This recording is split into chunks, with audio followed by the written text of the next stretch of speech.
550 वर्ष की यह गाथा श्री पर्तगाल मठ का 550 वर्ष और आज यह पुनीत पावन समय।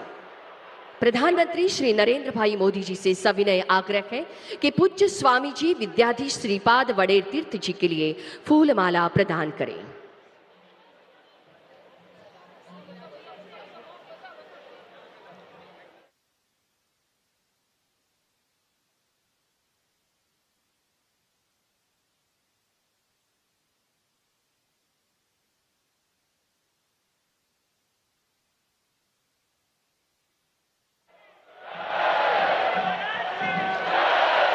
भारत माता की, भारत माता की, श्री राम जय राम। परम पूज्य स्वामी जी का विनीत भाव था कि राम जी भगवान ने प्रकृति में स्थित हर जीव का संरक्षण किया है, साहस प्रदान किया है। यह कर्ज जन्म जन्म तक सुख शांति से आगे ले जाएंगे। परम पूज्य स्वामी जी से सविनय प्रार्थना है कि दक्षिण अयोध्या में स्थित भगवान श्री राम जी के पावन आशीर्वाद से लाभान्वित देश के प्रधानमंत्री श्री मोदी जी का स्वागत फूलमाला और शॉल पहनकर करें।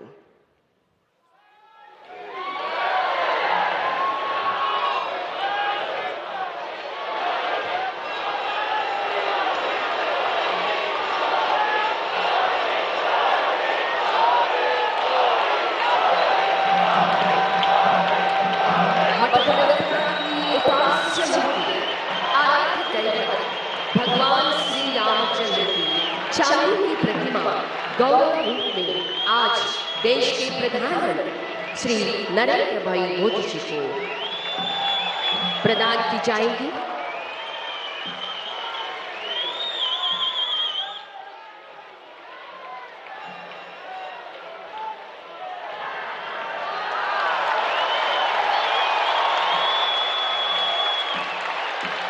गुरु मंगलम मधुसूदनः मंगलम देवकी पुत्रः मंगलम गरुडध्वजः श्रीरामं हनुमत सेव्यं श्रीकृष्णं भीमसेवितं श्रीव्यासं श्रीमदानंद तीर्थ संसेवितं भजे।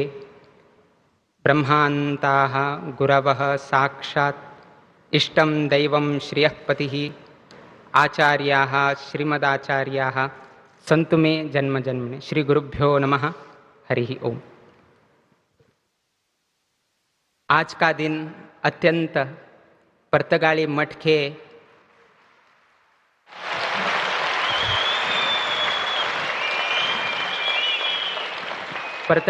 के इतिहास में अत्यंत सुवर्ण अक्षरों में लिखने वाला दिन है और इसका श्रेय भारत के प्रधानमंत्री एवं प्रधान सेवक श्री नरेंद्र मोदी जी हैं।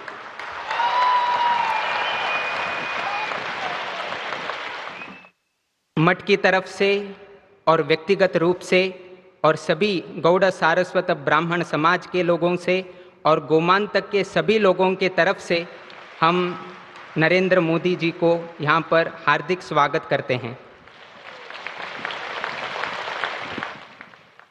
विशेष करके हम श्रीमान नरेंद्र मोदी जी का व्यक्तिगत रूप का 2-4 विषय आपके सामने प्रस्तुत करना चाहते हैं।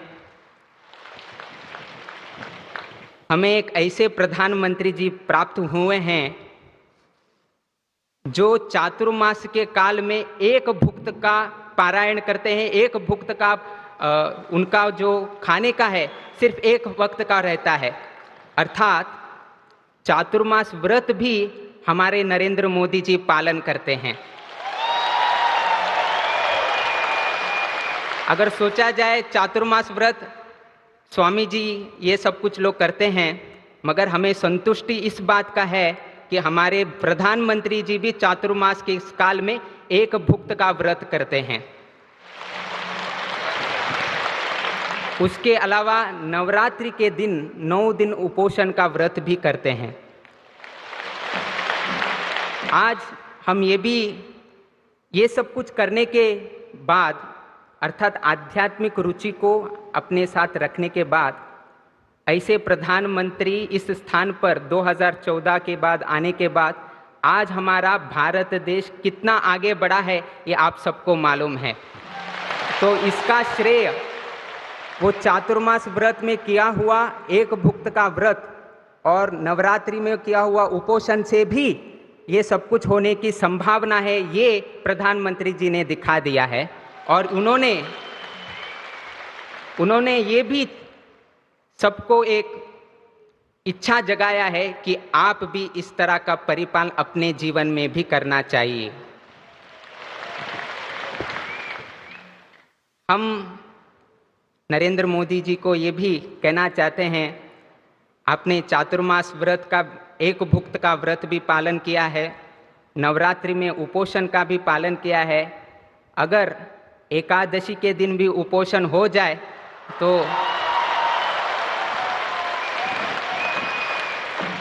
तो भारत 2047 का विकसित भारत शीघ्र से ही परिपूर्ण हो जाएगा, ऐसा हमारा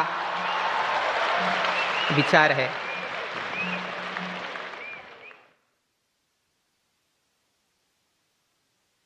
अत्यंत संतोष का विषय यह है कि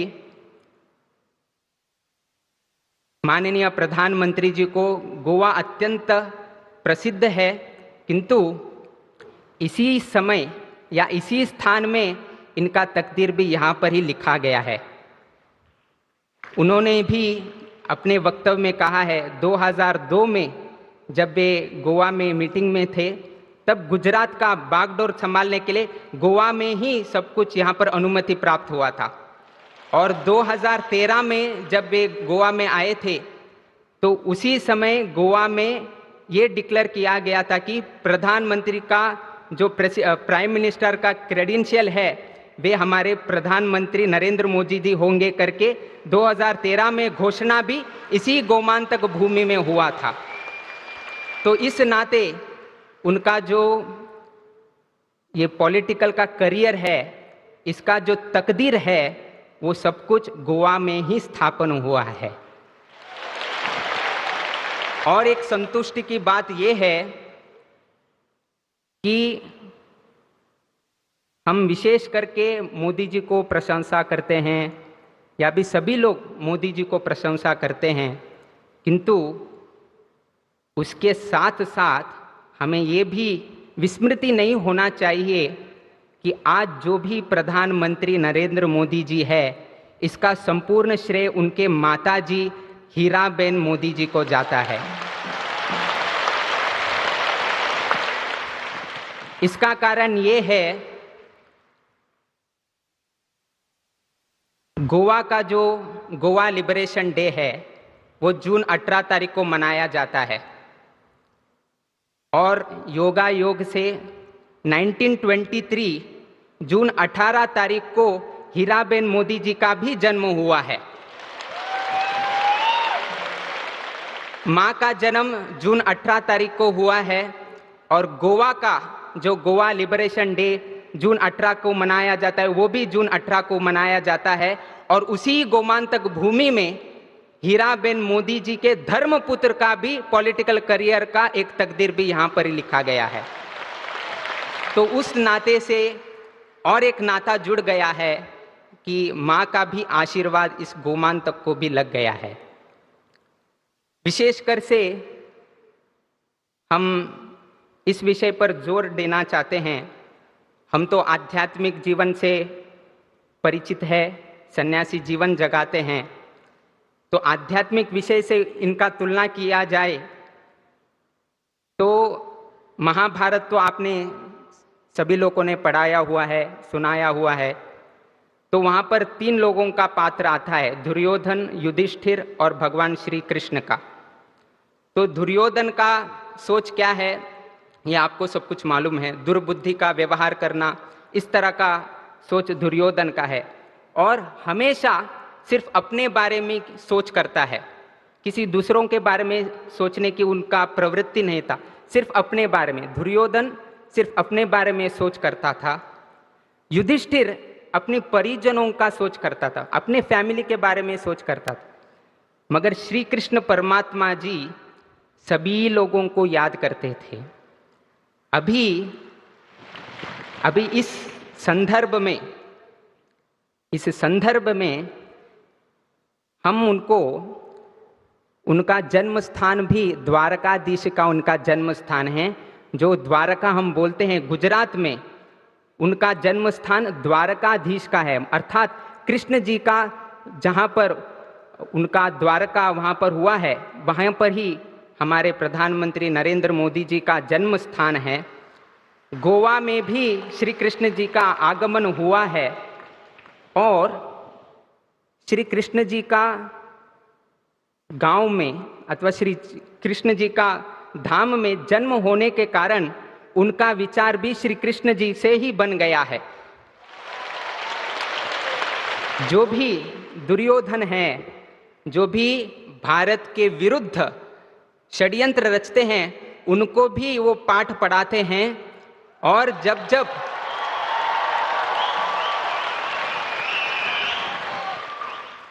जब देशवासियों को प्रधानमंत्री से कुछ आशा है, वो भी दीपावली के अनेक अवसर पर वो भी आपको प्रदान करते हैं।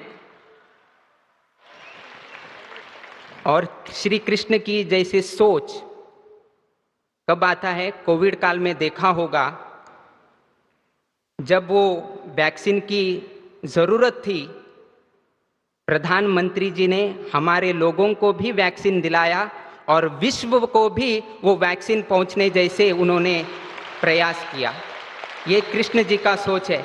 सिर्फ हमारा नहीं, सभी विश्व का भी हमें ख्याल रखना चाहिए। आज हम हीराबेन मोदी जी का यहाँ पर विशेष तौर पर प्रशंसा करते हैं, क्योंकि हीराबेन मोदी जी ने हमें हीरा जैसा पुत्र इस देश को दिया है।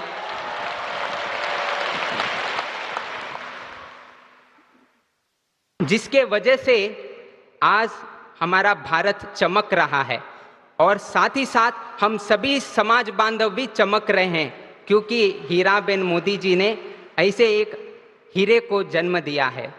आज हम इनको धर्मपुत्र से संबोधित करते हैं, जिन्होंने धर्म की रक्षा के लिए बागडोर संभाला। अयोध्या में रामलला जी का प्रतिष्ठापना हुई।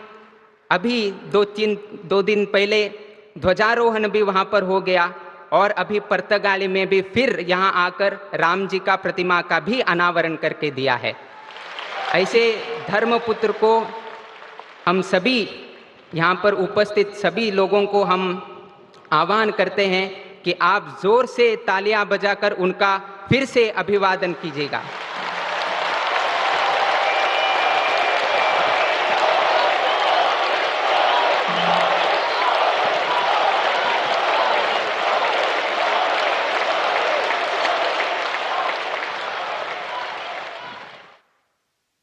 अगर राम जी का आशीर्वाद नरेंद्र मोदी जी पर है, इसका कुछ उदाहरण देना चाहे तो सिर्फ एक हम बता देते हैं। एक समय ऐसा था, चाय बेच के जीवन करना था। एक समय ऐसा था, चाय बेच के जीवन चलाना था, किंतु भगवान राम की आशीर्वाद से आज ऐसा एक समय आ गया है कि हम जब भी चाय पीते हैं तब हम मोदी की ही चर्चा करते हैं।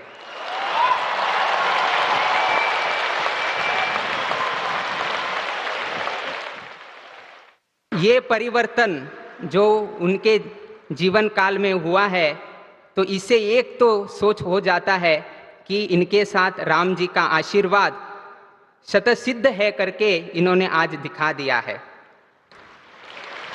इनका एक अत्यंत विनयपूर्वक एक गुण को हम आपके सामने रखना चाहते हैं कि जब ये वाराणसी में गए थे और योगा योग से जहाँ पर हमारा पहला वाराणसी मठ हुआ है, सौभाग्य है सभी लोगों का कि जहाँ पर वाराणसी मठ है उसी लोकसभा क्षेत्र से वे प्रतिनिधित्व करते हैं और वहीं पर गोकर्ण पुर्तगाली जीवोत्तम का मठ है। और ये मठ मध्वाचार्य सिद्धांतों का प्रचार करता है, मध्व सिद्धांत को प्रचार करता है, द्वैत सिद्धांत को प्रचार करता है। और हमें संतुष्टि इस बात की है कि हमें एक अवकाश मिला कि गुरु मध्वाचार्य के मूर्ति को उनको प्रस्तुत करके उनका गौरव करने का एक अवकाश भगवान ने हमें दिया है। वाराणसी क्षेत्र में जब विश्वनाथ मंदिर में गए थे तब उन्होंने पुजारी के बारे में भी उन्होंने सोचा है। हम लोग देखते हैं कि ये करते हैं वे करते हैं, किंतु मोदी जी को पुजारी गण का भी उनका उतना ही आदर प्रेम है। उन्होंने हिमाचल प्रदेश का फुल्ला करके है, हेम फाइबर करके है, जो आप पहनकर आप गर्भगृह में प्रवेश करते हैं। तो उन्होंने देखा कि हमारे पुजारी जन को थोड़ा कठिनाई होती है, तो उन्होंने खुद उसे मंगाकर सभी विश्वनाथ मंदिर के पुजारी गण को उन्होंने उस फुल्ला को उन्होंने प्रदान किया है। तो इतना सोच हमारे प्रधानमंत्री रखते हैं।